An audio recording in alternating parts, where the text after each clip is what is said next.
when Team Asan was here for 5 to 7 minutes, you all had a hearty laugh. We talked about absent-mindedness. Before my marriage, I was introduced, or my husband was introduced to me as the absent-minded professor. And you can imagine how much happiness I will be having with him. We got the answer. Yes. Now it's time to invite our 5th contestant, TM Osman Humorous. Can you all put our hands together to welcome TM Osman?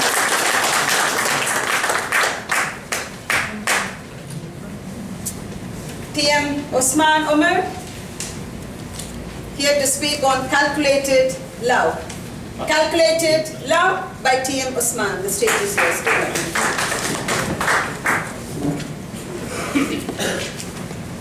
Fairy tales and love stories have a small difference. Fairy tales start with a sad beginning and ends on a happy end. Whereas a love story have a happy beginning and obviously the rest is sad. Master Chair, fellow Toastmasters and guests,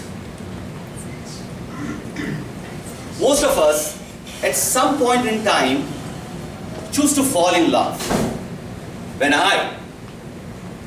this guy with average education, average height, average looks, and lots of other averages, got a proposal with a very pretty, good-looking, highly educated, and a 6-figure salary per month. I thought of my career ambition. My career ambition was about to become a reality. I always wanted to be a house husband. And now it's becoming a reality. Little did I know about the laugh, which made me, as per my calculation, that you don't have to fall in love. You have to calculate yourself. And the following incidents made me realize. Incidents number 1. Introduction of my love, Jazzy, to my parents. I went home, rang the bell, my mom came, opened the door. Jazzy was standing right behind me. I said, "Daddy around?" She called my daddy. I was just checking he was around. My father, mother, in front of me. I'm very nervous. Could not even utter a single word. From nowhere, the Jazzy pushed me aside, fell onto the feet of my parents and said, "Mommy, Papa, bless me." She was held on holding the feet. It felt to me as if she was blackmailing them. "You better bless me or else I'll pull."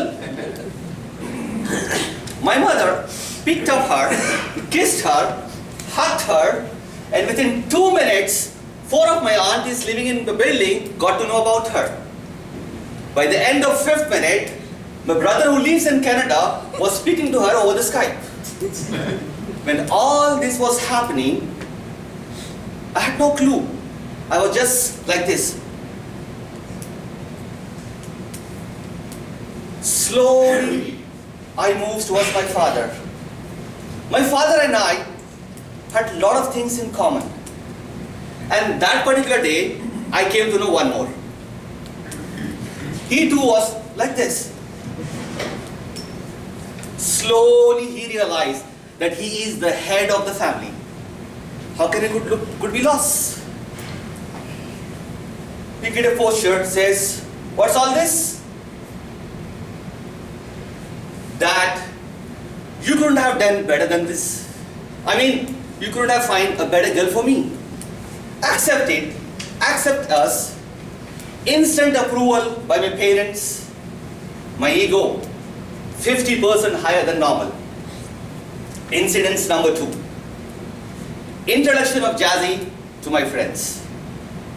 Most of us have two kinds of friends. Category 1, friends oblique well-wishers. Of your friends, 5%. The remaining category, who always keep a track of what you're doing in your life, the remaining 95%. I took Jazzy to the first category of my friends and said, hey guys, meet my new first girlfriend. Well then, congratulations. Like a habit, natural skills. Then the moment I was waiting for, I went to the other category. Looked into the eyes and said, you always keep a track of record of me and you always think that what I am doing in my social life, now beat this. The expression on their face, as if like, I was, yes, yes. I turn around. I heard them say, how can I do this? Yes! Incident number 3. Introduction of Osman to her relatives. You know, where the love story starts and there to the end. Introduction of Osman to her relatives. Me and Jazzy went. Jazzy says, you go to the flat number 104. I have a call to make. With an ego 50% higher than normal, combination of Salman Khan and Sanjay Dutt in me, I went, stood in front of the auntie and bring the appreciation. She said to me, why did you not come yesterday? What? Yesterday? Are you supposed to come every Saturday and clean the garbage? Go and clean it. The garbage is a dead corner. I was shocked. I knew I came to the wrong flat.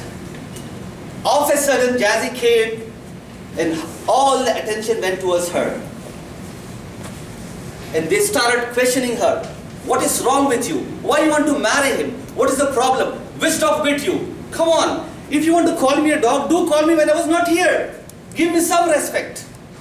But the amount of love, what I have found, the amount of justification she has given on behalf of me, that given me a good calculation, which I calculated wrongly initially.